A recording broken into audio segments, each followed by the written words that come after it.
নমস্কাৰ সমূহ শিক্ষানুৰাগী ছাত্ৰ ছাত্ৰীসকললৈ মই আন্তৰিক ধন্যবাদ জ্ঞাপন কৰি মোৰ অনলাইন গণিত সমাধান চেনেলটোলৈ স্বাগতম জনাই মই আজি আৰম্ভ কৰিব লৈছোঁ দশমমান শ্ৰেণীৰ ত্ৰিকোণমিতিৰ ডে 2 অৰ্থাৎ আজি আমি ডে 1 লগত সংগতি ৰাখি ডে 2 আমি প্ৰস্তুত কৰিব বিচাৰিছো। প্ৰথমতে আমি কাষত সমকোণী ত্ৰিভুজ এটা আঁকি লৈছো। আমি প্ৰথম দিন অৰ্থাৎ ডে 1 ত আলোচনা কৰিছিলো সমকোণী ত্ৰিভুজ কাক বলে, তাৰ পিছত ত্ৰিকোণমিতিক অনুপাত কাক বলে, এইবিলাক অলৰেডি আমাৰ আলোচনা হৈ গৈছে। আজি আমি এই ভিডিওটোৰ জৰিয়তে প্ৰথমতে আমি এটা সূত্ৰ আলোচনা কৰি ল'ব বিচাৰিছো। সেইটো হ'ল আমাৰ পাইথাগোৰাছৰ গোটেই বিশ্বব্যাপী বা বিশ্ববিখ্যাত সূত্ৰ। সেই সূত্ৰটো হ'ল এনেকৈ আছিলে, আমি প্ৰথমতে এনেকৈ লিখি লৈছো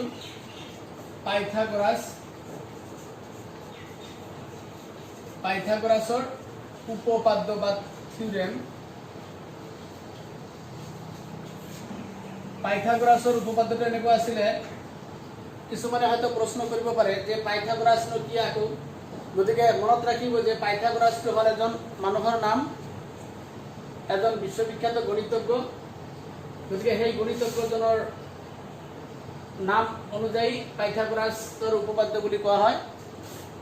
আমি এই পাইথাগোৰাছে কৈছিলে যে যদি এটা সমকোণী ত্ৰিভুজ হয় তেনেহলে সেই সমকোণী ত্ৰিভুজটোৰ আমি যদি এইটো এতিয়া চি সাপেক্ষে বা থিটা সাপেক্ষে যদি কওঁ, ইয়াৰ নামটো যদি দিওঁ, অৰ্থাৎ ইয়াত আমি জানো যে ত্ৰিভুজৰ তিনিটা বাহু থাকে। আমি এই এচি বাহুটোৰ নাম ৰাখিলো, এইটো নাম এচি আৰু এইটো এ বি আৰু বি চি, এই তিনিটা বাহুৰ এটাকে নাম দিয়া হৈছে যে এ বি বি চি আৰু চি এ। আৰু ইয়াৰ পাইথাগোৰাছে কৈছিলে যে এচি যিটো ইয়াত দেখা গৈছে বাহু, ইয়াৰ নামটোৱে হ'ল কৰ্ণ বা এইটো আছিল অতিভুজ, কৰ্ণ বা অতিভুজ। আৰু এইটো লম্ব বা উন্নতি বুলি ক'ব পাৰি, লম্ব বা উন্নতি। আৰু এইটো হ'ল ভূমি। যদি ইয়াত আমি এই এংগেল চি বা থিটা সাপেক্ষে, এইটো হ'ল কৰ্ণ বা অতিভুজ, এইটো হ'ল লম্ব আৰু এইটো হ'ল ভূমি। অৰ্থাৎ ইয়াক হাইপটেনিউজ বুলি কোৱা হয়, ইয়াক পাৰপেণ্ডিকুলাৰ আৰু ইয়াক বেজ বুলি কোৱা হয়। যদি এনেকুৱা এটা সমকোণী ত্ৰিভুজ হয় তেনেহলে এই পাইথাগোৰাছে কৈছিলে যে এচি যি বাহু থাকে, অৰ্থাৎ কৰ্ণৰ যাৰ নাম দিয়া হৈছে, সেই কৰ্ণ এই বাহুডালত বৰ্গ কৰিলে যি হ'ব, লম্বক বৰ্গ কৰি আৰু ভূমিক বৰ্গ কৰি যোগ কৰিলে তাৰ সমান হ'ব। গতিকে ইয়াত আমি পাইথাগোৰাছৰ উপপাদ্যটো এনেকৈ আমি জানি থৈ দিওঁ। এইটো এনেকৈ ফৰ্মুলা হিচাপত মনত ৰাখিব যে কৰ্ণ স্কোৱাৰ অৰ্থাৎ কৰ্ণৰ বৰ্গ সমান লম্ব স্কোৱাৰ, এনেকৈ লম্ব স্কোৱাৰ প্লাছ ভূমি স্কোৱাৰ, এইটো ভূমি স্কোৱাৰ। এতিয়া পাইথাগোৰাছে কৈছিল সদায় যে কৰ্ণ বা অতিভুজৰ যিটো বৰ্গ, লম্বৰ বৰ্গ তাৰ লগত ভূমিৰ বৰ্গ যোগ কৰি যি হ'ব সেইটোৱে হ'ব কৰ্ণৰ বৰ্গ। এতিয়া আমি ইয়াত যিহেতু বাহুৰ নাম দিয়া হৈছে কৰ্ণ এ চি, গতিকে আমি ইয়াত যদি এ চি লিখি দিওঁ এনেকৈ এ চি, তাৰ ওপৰত স্কোৱাৰ দি দিম, ইকুৱেল ইয়াত লম্ব আছে এ বি, গতিকে আমি ইয়াত এ বি লিখি দিম, এ বি স্কোৱাৰ প্লাছ ইয়াত ভূমি আছে বি চি, গতিকে বি চি লিখি তাৰ ওপৰত স্কোৱাৰ। গতিকে মনত ৰাখিব, যেতিয়াই ছাত্ৰ ছাত্ৰীসকলক কোনোবা শিক্ষকে যদি প্ৰশ্ন কৰে যে পাইথাগোৰাছৰ উপপাদ্যটো কি, তেতিয়া ক'ব লাগিব আমাক কৰ্ণ স্কোৱাৰ ইকুৱেল লম্ব স্কোৱাৰ প্লাছ ভূমি স্কোৱাৰ। আৰু আমাৰ যেটো ট্ৰায়াঙ্গেল আঁকি লোৱা হৈছে হেতু মতে কৰ্ণ হল AC স্কয়াৰ ইকুৱেল লম্ব হল AB স্কয়াৰ প্লাস ভূমি হল BC স্কয়াৰ। গতিকে এই বস্তুখিনি ভালকে মনত ৰাখিব। এই পাইথাগোৰাছৰ এই গোটেই বিশ্বব্যাপী বিশ্ববিখ্যাত সূত্ৰটো হল কৰ্ণ স্কয়াৰ ইকুৱেল লম্ব স্কয়াৰ প্লাস ভূমি স্কয়াৰ। গতিকে এটা মনত ৰাখিব। হয়তো এইখিনিতে ছাত্ৰ ছাত্ৰীসকলে নিজে ঘৰত অলপ ট্ৰাই কৰি চাব পাৰে, কাৰণ আমি এটা আনুমানিক যদি এটা সংখ্যা ধৰি লওঁ তেনেহলে ইয়াত সাপোজ AC বাহুৰ মাপ বা জোখ যদি দিয়া যায় 5 সেন্টিমিটাৰ আৰু এইটো যদি দিয়া যায় 3 সেন্টিমিটাৰ, এইটো যদি দিয়া যায় 4 সেন্টিমিটাৰ, তেনেহলে আমাৰ এই ফৰ্মুলা মতে ইয়াত AC বাহুৰ মাপ দি আছে 5 সেন্টিমিটাৰ, অৰ্থাৎ আমি এই সমান চিহ্নৰ বাওফালে বা লেফট সাইডত যদি আমি 5 স্কয়াৰ লিখি দিও, এনেকে যদি 5 স্কয়াৰ লিখি দিও তেনেহলে 5 গুণ ইয়াত হ'ব 25, অৰ্থাৎ লেফট সাইডত আহিল আমাৰ 25। সেম একেদৰে যদি লম্বৰ ফালে এনেকে যদি আমি দেখা পাও যে 4 স্কয়াৰ আছে, 4 স্কয়াৰ ইয়াত যদি দিও প্লাস ইয়াত আছে BC 3 আছে, গতিকে 3 স্কয়াৰ যদি লিখো তেনেহলে 4 স্কয়াৰ মানে 4 গুণ 4 হ'ব, অৰ্থাৎ 4 গুণ 16 হ'ব, প্লাস ইয়াত 3 স্কয়াৰ মানে 3 গুণ 9 হ'ব, অৰ্থাৎ এই দুটা এড কৰি বা যোগ কৰি দিলে এটো হ'ব 25। অর্থাৎ পাইথাগোরাসে যে কৈছিলে এইটো আছিল বাওফাল, এইটো হল সফাল, অর্থাৎ পাইথাগোরাসে যে কৈছিলে যে আমি সদায় কৰ্ণৰ বৰ্গ সমান লম্বৰ বৰ্গ যোগ ভূমিৰ বৰ্গ, এইটো হ'ব শিওৰ। গতিকে এইটো ছাত্ৰ ছাত্ৰীসকলে ঘৰত এটা পৰীক্ষা কৰি ল'ব পাৰে যে যদি এনেকুৱা এটা সমকোণী ত্ৰিভুজ 90 ডিগ্ৰী এংগেল থকাকে আঁকি ল'ব আৰু BC ভূমি 30 সেন্টিমিটাৰ জোখৰ ল'ব, AB যেটো লম্ব কোৱা হৈছে সেই লম্ব 4 সেন্টিমিটাৰ জোখৰ ল'ব আৰু AC যাতে 5 সেন্টিমিটাৰ হয়, তেতিয়া এই প্ৰমাণটো কৰি চাব পাৰিব যে নিশ্চয়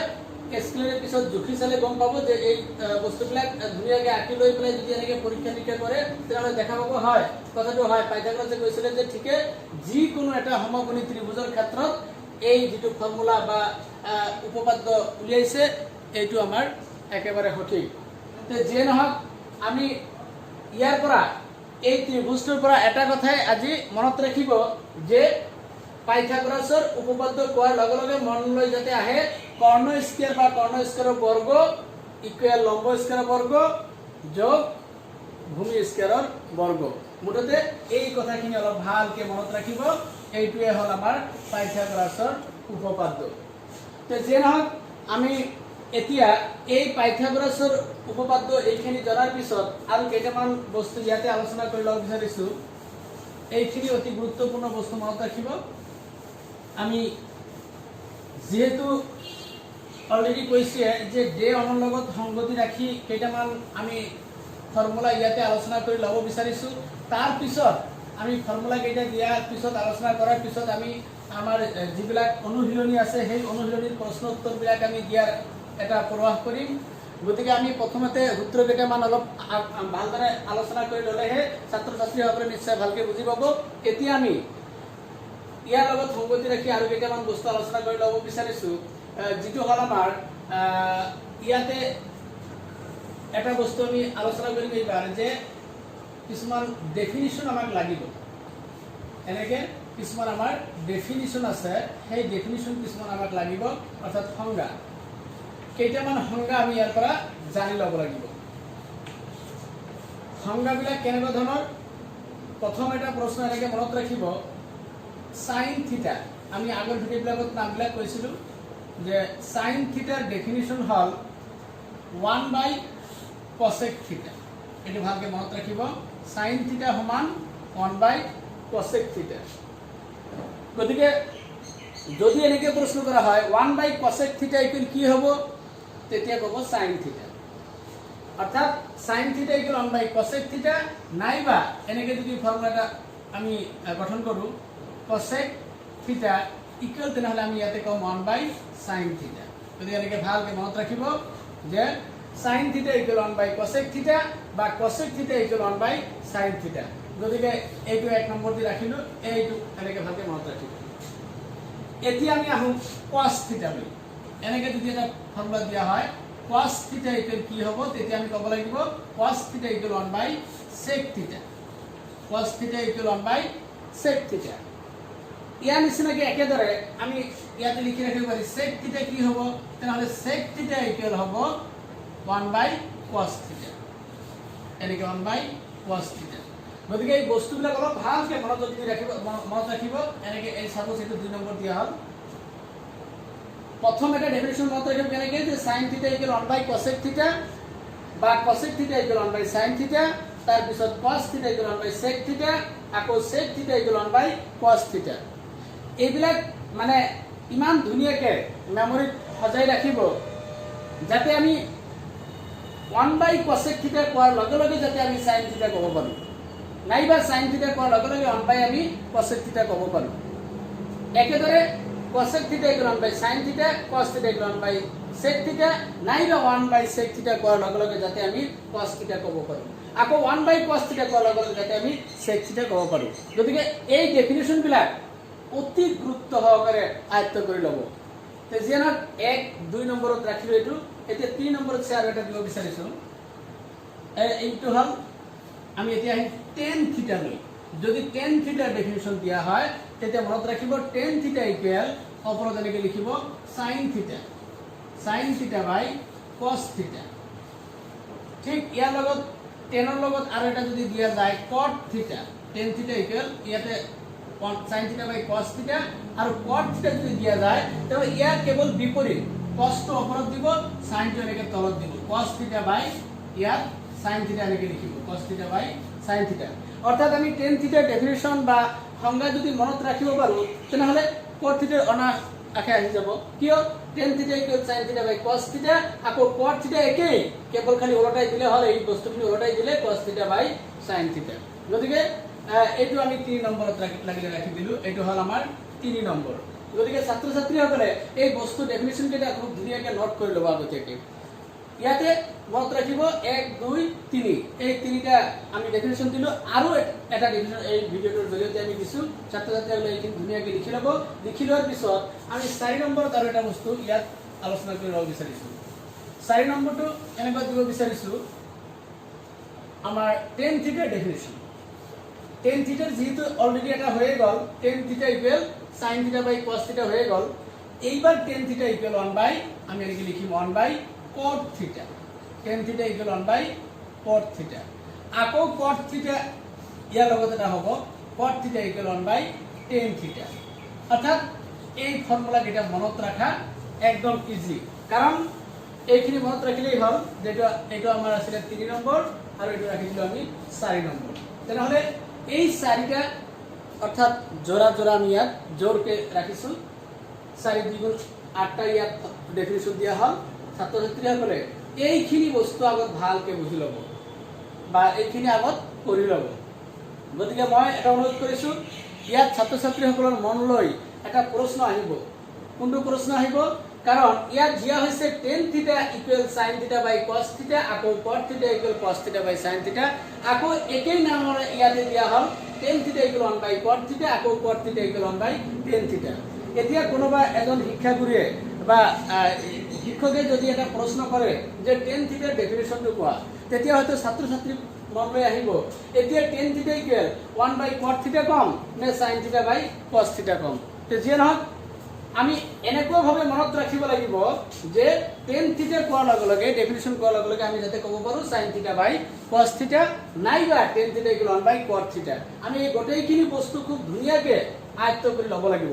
এতিয়া হয়তো প্ৰশ্নটো হ'ব যে আমি কোনটো ডেফিনেশ্যন ক'ত কেনেকৈ ব্যৱহাৰ কৰিম এইটো আমি যেতিয়া আমি অনুশীলনীৰ বা কিছুমান প্ৰশ্নৰ যেতিয়া আমি উত্তৰ দিবলৈ যাম তেতিয়া আমি তাৰ পৰাই গম পাই যাম বা উমান পাই যাম যে tan থিটা ইকুৱেল এতিয়া sin থিটা বাই cos থিটা ব্যৱহাৰ কৰিম নে tan থিটা ইকুৱেল 1/cot থিটা ব্যৱহাৰ কৰিম গতিকে এই বস্তুখিনি আগত আমি এটা অনুৰোধ কৰিছো ছাত্ৰ ছাত্ৰীসকলে খুব ধুনীয়াকৈ নোট কৰি ল'ব নোট কৰি লোৱাৰ পিছত মুখস্থ কৰাৰ পিছত আমি যেহেতু ডে 1 ডে 2 ডে 3 এনেকৈ ভিডিঅ'বিলাক সজাই গৈ থাকিম গতিকে আমি এই ভিডিঅ'বোৰ যেনেকৈ সজাই গৈ থাকিম ছাত্ৰ ছাত্ৰীবোৰে আৰম্ভণিৰ পৰা এনেকৈ যদি একেৰাহে যদি চাই থাকে তেনেহ'লে নিশ্চয় আমি আশা কৰোঁ উপকৃত হ'ব পাৰিব হয়তো মাজে মাজে যদি ভিডিঅ'বিলাক যদি কোনোবাই যদি হয়তো এৰি যায় তেতিয়াহ'লে হয়তো বুজাত অলপ খেলিমেলি হ'ব পাৰে যিয়ে নহওক আমি এই প্ৰথমতে এই 4টা বা 4জোৰ ডেফিনেশ্যন ইয়াত আমি উল্লেখ কৰিলোঁ এই ডেফিনেশ্যন কেইটা ছাত্ৰ ছাত্ৰীসকলে খুব ধুনীয়াকৈ আগত আয়ত্ত কৰি ল'ব ইয়াৰ লগত আৰু ৰিলেটেড কেইটামান ডেফিনেশ্যন আমি আগবঢ়াব বিচাৰিছোঁ এই ভিডিঅ'টোৰ জৰিয়তে। এইখিনি ছাত্ৰ ছাত্ৰীসকলে অলপ ভালকৈ মনোযোগ দিব। এইটো হ'ল আমাৰ আগৰ ভিডিঅ'টোত আলোচনা কৰিছিলোঁ আমি যে সমকোণী ত্ৰিভুজ এটা কোণ 90 ডিগ্ৰী থাকে, অৰ্থাৎ তাক সমকোণ বুলি কোৱা হয়, আৰু ওৱাইন কোণ দুটাক কোৱা হয় সূক্ষ্মকোণ। এতিয়া আমাৰ ইয়াত সূক্ষ্মকোণ আছে এ আৰু চি। এতিয়া এ আৰু চি এই সূক্ষ্মকোণ দুটাক আমি থিটা বুলি কৈ দিছো যে এইটো যদি 90 ডিগ্ৰী হয় তেনেহলে চি কোণটো আমাৰ থিটা। থিটা যত ইয়াতো থিটা দিয়া হৈছে, থিটা মানে এই দুটা এংগেল একেই দেখা হৈছে, অৰ্থাৎ এইটো যদি 90 হয় তেনেহলে নিশ্চয় আমি জানো ইয়াত 45 হ'ব, ইয়াত 45 হ'ব। যে যে নহওক ইয়াত থিটাৰ ঠাইত কিবা হয়তো 90 ডিগ্ৰী, কিবা 60 ডিগ্ৰী বা 30 ডিগ্ৰী কিবা এটা কোণ হ'ব। মুঠতে থিটা আমি বুজি ল'ব লাগিব, ইয়াত দ্বাৰা বুজোৱা হৈছে কোণ। এতিয়া আমাৰ যিবিলাক আমাৰ অনুশীলনী আছে, অনুশীলনীবিলাকৰ প্ৰশ্নবিলাক যেতিয়া আমি উত্তৰ কৰিবলৈ যাম তাত কিন্তু এনেকুৱা সমগ্ৰ ত্ৰিভুজ এটা আমাক লাগিব। এতিয়া সেই সমগ্ৰ ত্ৰিভুজটো আমি কেনেকৈ ব্যৱহাৰ কৰিম বা তাৰ পৰা কেইটামান আমাৰ ডেফিনেশ্যন আগতে জানি ল'ব লাগিব। সেই ডেফিনেশ্যনবিলাক আমি কেনেকৈ ব্যৱহাৰ কৰিম এইটো লৈ আমাৰ মেইন কথা। এতিয়া আমি ইয়াত এটা বস্তু আলোচনা দেখা পাইছোঁ যে এংগেল এ আৰু চি এই দুটাই হ'ল আমাৰ সূক্ষ্মকোণ। আৰু আমি আগতে ডেফিনেশ্যন ত্ৰিকোণমিতিক অনুপাতৰ ডেফিনেশ্যন আমি দি আহিছোঁ যে সূক্ষ্মকোণবিলাকৰ সাপেক্ষে ত্ৰিভুজবিলাকৰ অনুপাত লিখা হয়। এতিয়া ইয়াত দুটা বস্তু আছে, আমি যদি এনেকৈ লিখি দিওঁ এটা বস্তু এনেকৈ আগত, যে ইয়াতে আমি লিখি আছোঁ এংগেল সাপোজ চি সাপেক্ষে কি হ'ব, এংগেল চি সাপেক্ষে অৰ্থাৎ সাবজেক্ট টু এংগেল চি সাপেক্ষে এ বি কি কম এইটো আমাক জানি ল'ব লাগিব। আকৌ বি চিক আমি কি কম এইটো জানি ল'ব লাগিব। আকৌ এ চিক কি কোৱা হ'ব এই বস্তুখিনি আমাক জানিব লাগিব। প্ৰথমতে আমি এংগেল চি সাপেক্ষে নাইবা চি ইয়াত আমি এনেকৈ লিখি দিব পাৰি থিটা। চি ইকুৱেল যেহেতু ইয়াত নামটো থিটাও দিয়া হৈছে সেইকাৰণে এংগেল চি ইকুৱেল থিটা সাপেক্ষে এ বি যিটো ৰাখা হৈছে এ বিক আমি কম লম্ব বা এইটো কোৱা হ'ব পাৰপেণ্ডিকুলাৰ। আকৌ বি চি যিটো আছে বি চি বাহু কোৱা হ'ব, এইটো কোৱা হ'ব ভূমি, বেছ, এইটো ভূমি। আকৌ এ চি কোৱা হ'ব কৰ্ণ বা অতিভুজ। অৰ্থাৎ এই কথাটি গুৰুত্বপূৰ্ণ কথা যে এংগেল চি ইকুৱেল এংগেল থিটা সাপেক্ষে এ বি বাহুক আমি ক'ব এইটো লম্বকোণ, আৰু বি চি বাহুক কম ভূমি, আৰু এ চি বাহুক কোৱা হ'ব কৰ্ণ। এতিয়া আৰু এটা বস্তু আমি ইয়াৰ পৰা জানি ল'ব লাগিব, এংগেল চি ইকুৱেল থিটা সাপেক্ষে গুচি গ'ল। এইবাৰ যদি এনেকুৱা দিয়া হয় এংগেল এ সাপেক্ষে অৰ্থাৎ সূক্ষ্মকোণ এংগেল এ ইকুৱেল থিটা সাপেক্ষে যদি কোৱা হয় তেতিয়াহ'লে তাৰ উত্তৰটো আমি কেনেকৈ দিম। এনেকৈ যদি লিখা হয় এংগেল এ ইকুৱেল এংগেল থিটা তেনেহ'লে আমি ইয়াত এ বিক আমি তেতিয়া আমি কি ক'ম, আৰু বি চিক আমি কি ক'ম, এ চিক আমি কি ক'ম, এই দুটা বস্তু আমাক জানিব লাগিব। অৰ্থাৎ তেতিয়া যেতিয়া এ বি হ'ব এংগেল এ সাপেক্ষে কোৱাৰ লগে লগে এইটো ভূমি হৈ যাব, অৰ্থাৎ এ বিক তেতিয়া আমি ক'ম ভূমি। তাৰপিছত বি চিক কোৱা হ'ব এতিয়া লম্ব, আকৌ এ চি হ'ব এইটো আমাৰ কৰ্ণ। এই কথাখিনি ভালকে মনত ৰাখিব। এই দুটা বস্তু কাৰণ সমকোণী ত্ৰিভুজ এটাৰ সাবজেক্ট টু এংগেল হয় চি নহ'লে সাবজেক্ট টু এংগেল এ, অৰ্থাৎ এই সূক্ষ্মকোণ দুটা সাপেক্ষে আমি ত্ৰিভুজৰ লম্ব কৰ্ণ ভূমি হিচাপত আমি নামাকৰণ কৰোঁ। যিয়ে নহওক এই দুটা বস্তুৱে মনত ৰাখিব যে যিকোনো এটা সমগ্ৰী ত্ৰিভুজ যেতিয়া আমি ব্যৱহাৰ কৰিম বা কোনো এটা প্ৰশ্ন উত্তৰ দিবলৈ যাওঁতে আমাক সদায় সূক্ষ্মকোণবিলাকৰ সাপেক্ষে আমাক গণনা কৰিব লাগিব। ইয়াত সূক্ষ্মকোণ তেনেহ'লে দেখা গ'ল চি সাপেক্ষে যদি কোৱা বেলেগ আহি আছে, আকৌ এ সাপেক্ষে বেলেগ আহি আছে। অৰ্থাৎ ইয়াৰ পৰা এটা কথাই মনত ৰাখিব, ইয়াৰ দ্বাৰা এইটোৱে বুজা যায় আমাৰ যিটো কৰ্ণ আছে কৰ্ণ আমাৰ এ সাপেক্ষেও যি আছে আকৌ চি সাপেক্ষেও কৰ্ণ একে আছে। অৰ্থাৎ ইয়াত এ চি কৰ্ণ ইয়াতো এ চি কৰ্ণ, কেৱল আমাৰ এ সাপেক্ষে আৰু চি সাপেক্ষে এই কোণ দুটা যেতিয়া আমি উচ্চাৰণ কৰিম তেতিয়া হয়তো লম্বটো ভূমি হৈ যায় নাইবা ভূমিটো লম্ব হৈ যায় গতিকে এই কথাটো অলপ মনত ৰাখিলে হ'ল যে নহওক আমি এতিয়া কেইটামান ডেফিনেশ্যন ইয়াৰ ওপৰত ভিত্তি কৰি আমি দিয়া হ'ব আমাৰ যেটো অধ্যায় 8 আছে অৰ্থাৎ অধ্যায় 8.1 যি আমাৰ অনুশীলনী আছে সেই অনুশীলনীৰ এই সমকোণী ত্ৰিভুজ এইটোৰ দ্বাৰাই বা এনেকুৱা এংগেল এ ইকুৱেল থিটা সাপেক্ষে বা এংগেল সি ইকুৱেল থিটা সাপেক্ষে এনেকুৱা সাপেক্ষে লৈ পেলাই আমি গোটেইখিনি প্ৰশ্ন উত্তৰ দিয়াৰ চেষ্টা কৰিম যে নহওক এই বস্তুখিনি অলপ ভালকে মনত ৰাখিব এইটো হল গুৰুত্বপূৰ্ণ কথা এতিয়া আমি আৰু কেইটামান ডেফিনিশ্যন আমি এই ভিডিঅটোৰ জৰিয়তে আমি দিব খুজিছো এতিয়া সে প্ৰথম আমি এটা ডেফিনিশ্যন আমি এনেকে যদি লিখো প্ৰথম ডেফিনিশ্যনটো আমি এনেকে ইয়াত লিখি দিলো এক নম্বৰ এটো হল sin থিটা এতিয়া sin থিটা বুলি কৈছো কাৰণ আমাৰ ইয়াত আৰু এটা কথা যদি ইয়াত sin থিটা বুলি কোৱা হৈছে তেনেহলে sin থিটা ইকুৱেল কোনটো ব্যৱহাৰ কৰিম আমাৰ ইয়াত যেহেতু থিটা এইটো থিটা হৈছে এইটো থিটা ধৰি লোৱা হৈছে গতিকে এতিয়া a সাপেক্ষে ব্যৱহাৰ কৰিম নে c সাপেক্ষে ব্যৱহাৰ কৰিম আমি a সাপেক্ষে ব্যৱহাৰ কৰিলে যিখিনি আমি ইয়াৰ পৰা অলপ আগতে মুছি দিলে এইখিনি ব্যৱহাৰ কৰিব লাগিব আৰু c সাপেক্ষে যদি ব্যৱহাৰ কৰা হয় অৰ্থাৎ c তো থিটা আছে গতিকে এইটো লৈ ব্যৱহাৰ কৰিম তে যেনক আমি এইটো সাপেক্ষে যদি ব্যৱহাৰ কৰি দিও তেনেহলে আমি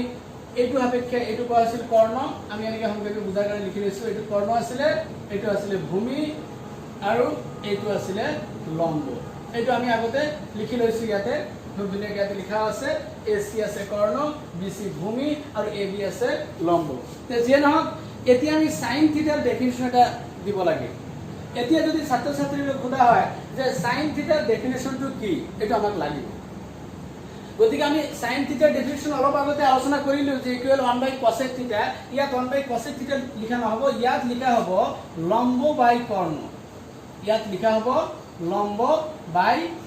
কৰ্ণ sin থিটা ডেফিনিশ্যন সোধাৰ লগে লগে ক'ব লম্ব বাই কৰ্ণ কাৰণ ইয়াত এটা কথা মনত ৰাখিব sin থিটা ইকুৱেল লম্ব বাই কৰ্ণ প্ৰথম দিনৰ ভিডিঅটোত আমি আলোচনা কৰিছিলো যে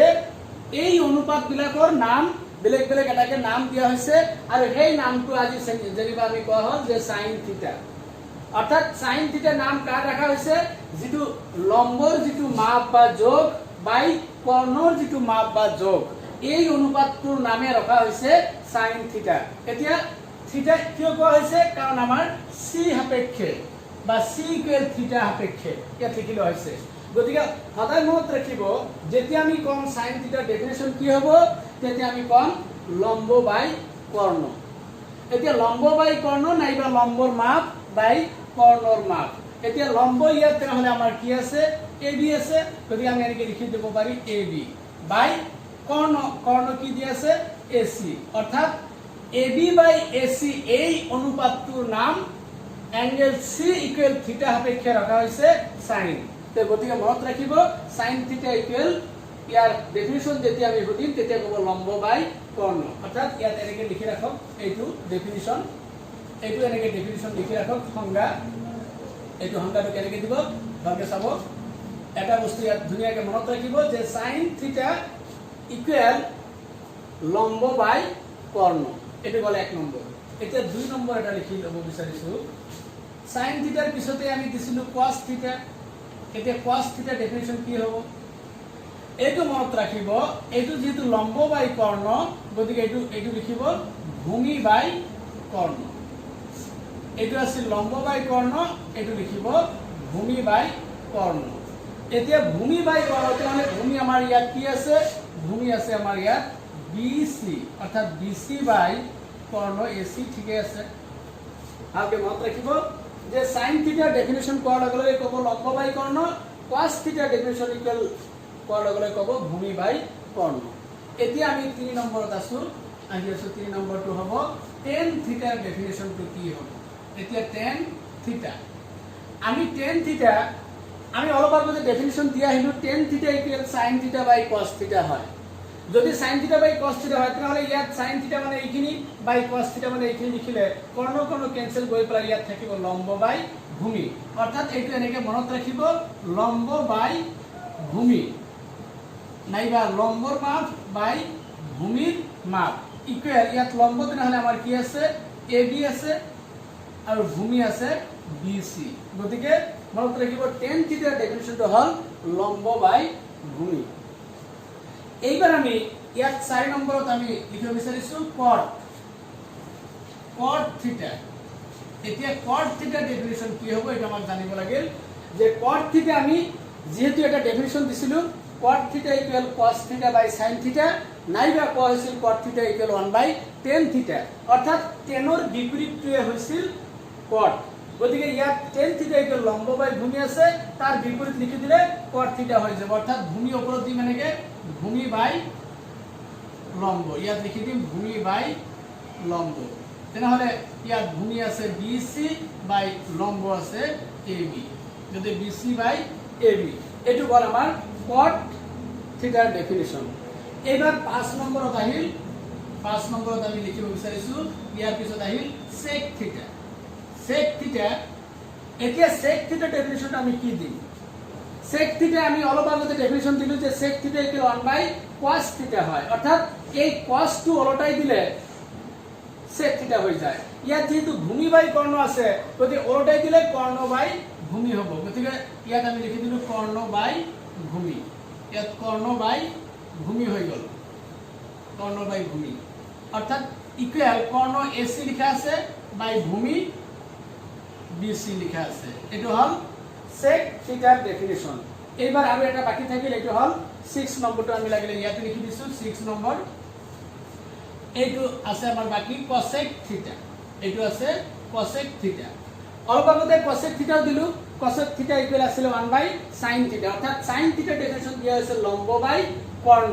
গতিকে লম্ব বাই কৰ্ণ এটো অলটাই দিলে কৰ্ণ বাই লম্ব হ'ব গতিকে cosec থিটা হ'ব কৰ্ণ বাই লম্ব ইয়াত হ'ব কৰ্ণ বাই লম্ব ইকুৱেল তেনেহলে কৰ্ণ আছে AC বাই লম্ব আছে AB গতিকে এইখিনিতে ছাত্ৰ ছাত্ৰীসকলে ভালকে এটা কথা মনত ৰাখিব যে আমি এই যি কেইটা ডেফিনিশন আলোচনা কৰি আছো এই ডেফিনিশন কেইটা অতি গুৰুত্বপূৰ্ণ ভালকে মনত ৰাখিব কাৰণ এটা কথা মনত ৰাখিব ছাত্ৰ ছাত্ৰীসকলে আমাৰ দশমমান শ্ৰেণীৰ যিখন কিতাপ আছে কিতাপখনত আজিকালি হয়তো এই ফৰ্মুলাবিলাক এনেকুৱা আকাৰত নাই অলপ বেলেগ ফালে ফৰ্মুলাবিলাক আছে তে যিয়ে নহওক বিভিন্ন শিক্ষাৰ্থীয়ে বিভিন্ন ধৰণে এই বস্তুখিনি হয়তো বুজাই দিয়াৰ কাৰণে চেষ্টা কৰিব আমি অথচ এনেকে লিখিলো যে sin থিটা ইকুৱেল লম্ব বাই কৰ্ণ বা লম্বৰ মাপ বাই কৰ্ণৰ মাপ cos থিটা ইকুৱেল ভূমিৰ মাপ বাই কৰ্ণৰ মাপ আকৌ tan থিটা ইকুৱেল লম্বৰ মাপ বাই ভূমিৰ মাপ আকৌ cot থিটা ইকুৱেল ভূমিৰ মাপ বাই লম্বৰ মাপ sec থিটা ইকুৱেল কৰ্ণৰ মাপ বাই ভূমিৰ মাপ আকৌ cosec থিটা ইকুৱেল কৰ্ণৰ মাপ বাই লম্বৰ মাপ তো যে নহওক এই অনুপাত বিলাকে তেনেহলে আমি পাই গলো যে এই গোটেইকেইটা অনুপাতৰ নাম sin cos tan cot sec cosec এনেকে নাম বিলাক ৰাখা হৈছে তে যে নহওক এতিয়া কোনোবাই ছাত্ৰ ছাত্ৰীৰ মনলৈ নিশ্চয় প্ৰশ্ন আহিব পাৰে যে sin থিটা ইকুৱেল লম্ব বাই কৰ্ণ cos থিটা ইকুৱেল ভূমি বাই কৰ্ণ tan থিটা ইকুৱেল লম্ব বাই ভূমি এই বস্তুবিলাক হয়তো মনত ৰাখাটো অলপ কষ্টকৰ হ'ব পাৰে মানে মনত ৰাখাটো অলপ আমাৰ অসুবিধা আহি যায় বা জটিলতা আহি যায় তে যে নহওক মনত ৰখাৰ কাৰণে আমি ছাত্ৰ ছাত্ৰীসকলক এটা সৰু এটা কিটিপ এই ভিডিঅ'টোৰ জৰিয়তে আমি দিব বিচাৰিছো এই বস্তুখিনি মনত ৰাখিবৰ কাৰণে এই ফৰ্মুলাটো অলপ মনত ৰাখিব পাৰে বহুতে হয়তো এই এনেকে ফৰ্মুলাটো মনত ৰাখে যেনিবা আমি এটা প্ৰশ্ন ইয়াত লিখিলো ফৰ্মুলাটো লিখি আছো যে চালক এনেকে লিখিব পাৰো cos ভোগ চালক cos ভোগ এনেকে cos ভোগ টেল ভোগ এনেকে মনত ৰাখিব চালক cos ভোগ টেল ভোগ এইটো ভালকে মনত ৰাখিব চালক cos ভোগ টেল ভোগ এতিয়া চালক cos ভোগ টেল ভোগ মানে আকৌ কি কোনোবাই আকৌ এইটো না ভাবিব চালক মানে ড্ৰাইভাৰ হল নেকি যে ড্ৰাইভাৰ এইটো চালক মানে আমি কি ইয়াত ক'ব বিচাৰিছো সা মানে সদায় মনত ৰাখিব sin থিটা সা মানে sin থিটা অৰ্থাৎ চালক ইয়াত সা বাদ দিলে ইয়াত লগ থাকে, লৰ কোৱা থাকে, অৰ্থাৎ এনেকে মনত ৰাখে যে sin থিটা ইকুৱেল লম্ব বাই কৰ্ণ। এটা মনত ৰাখিব যে চালক মানে sin থিটা লম্ব বাই কৰ্ণ, এনেকে লম্ব বাই কৰ্ণ। চালক শব্দটো অনায়াসে মনত থাকি যাব। যিয়ে নহওক এতিয়া cos থিটা ইয়াত লিখা হৈছে cos ভোগ। cos ভোগ মানে আমি ইয়াতে cos ভোগ যেহেতু লিখা হৈছে, cos টো আমি cos থিটা যদি ধৰি লওঁ তেনেহ'লে ভোগ মানে ভূমি বাই কৰ্ণ, গতিকে ইয়াত লিখিব ভূমি বাই কৰ্ণ। আকৌ টেল ভোগ, এতিয়া টেল ভোগ, টেল যদি আমি চাওঁ ইয়াতে যদি টে যদি উচ্চাৰণ কৰোঁ, টেটো যদি আমি টেন থিটা ধৰি লওঁ তেনেহ'লে ইয়াত লম্ব বাই ভূমি, গতিকে মনত ৰাখিব লম্ব বাই ভূমি। গতিকে ছাত্ৰ ছাত্ৰীসকলে এইখিনি ভালকে মনত ৰাখিব যে চালক cos ভোগ টেল ভোগ, অৰ্থাৎ sin থিটা লম্ব বাই কৰ্ণ, cos থিটা ভূমি বাই কৰ্ণ, আকৌ tan থিটা লম্ব বাই ভূমি। এইটো ভালকে মনত ৰাখিব, লম্ব বাই ভূমি, এইটো লম্ব বাই ভূমি, এইখিনি ভালকে মনত ৰাখিব। যে নহওক আমি এই ভিডিঅ'টোৰ জৰিয়তে আমি ছাত্ৰ ছাত্ৰীসকলক এই ডেফিনেশ্যনটো এটা আমি দিয়াৰ এটা প্ৰয়াস কৰিলোঁ। যে আমি প্ৰথমতে আমি ছাত্ৰ ছাত্ৰীসকলক কৈছোঁ যে এই ডেফিনেশ্যনটো এতিয়া খুব ধুনীয়াকৈ আয়ত্ত কৰি ল'ব, যে কাৰণ sin থিটা cos থিটা tan থিটা আকৌ cos থিটা sec থিটা cosec থিটা এই যি 6টা অনুপাত দিয়া হ'ল, আৰু এই 6টা অনুপাত নামবিলাক আগৰ ভিডিঅ'টোত যেনেকৈ আমি কৈছিলোঁ তাৰ নামবিলাকো ইয়াতে ক'বলৈ গ'লে ৰাখি দিয়া হ'ল। যে আমি ইয়াৰ আগৰ ভিডিঅ'টোত আলোচনা কৰিছিলোঁ যে অনুপাত কেইটাৰ এটা এটাকে নাম দিয়া হৈছিল, গতিকে এই নামকেইটাও হৈ গ'ল। তেনেহ'লে আজিৰ এই ভিডিঅ'টোত ছাত্ৰ ছাত্ৰীসকলক মই এটাই অনুৰোধ কৰিম যে আৰম্ভণিৰ পৰা শেষলৈকে যিকেইটা বস্তু আলোচনা কৰা হ'ল এই বস্তুকেইটা খুব ধুনীয়াকৈ নোট কৰি ল'ব, নোট কৰি লৈ পেলাই ভালকৈ পঢ়াৰ চেষ্টা কৰিব। নেক্সট আমাৰ ডে 3 আৰু নতুন কিছুমান কথা লৈ পেলাই আহি আছোঁ। তাৰ কাৰণে আমি আজি আৰু এই ভিডিঅ'টো মই আৰু বেছি দীঘলীয়া নকৰোঁ, গতিকে ছাত্ৰ ছাত্ৰীসকলক মই এটাই অনুৰোধ কৰিছোঁ যে কমচে কম আমাৰ আজিৰ ভিডিঅ'টোত যিকেইটা ডেফিনেশ্যন আৰু পাইথাগোৰাছৰ ফৰ্মুলা দিয়া হৈছিল এইখিনি বস্তু খুব ধুনীয়াকৈ আয়ত্ত কৰি ল'ব। তাৰপিছত ডে 3ত আমি কি আলোচনা কৰিম সেইখিনি খুব ধুনীয়াকৈ আৰু চাই থাকক। নিশ্চয় আমি আশা কৰিম ছাত্ৰ ছাত্ৰীসকলে উপকৃত হ'ব পাৰিব। তেনেহ'লে আজি সকলোৰে আমাৰ হয়তো ইয়াত যিখিনি আমি আলোচনা কৰিলোঁ সেইখিনিৰ মাজতে মোৰ অজানিতে হয়তো ৰৈ যোৱা বহুত ত্ৰুটি হয়তো আমি মাৰ্জনা বিচাৰি মোৰ আজিৰ ভিডিঅ'টো ইয়াতে আমি সমাপ্ত কৰিছোঁ। ধন্যবাদ।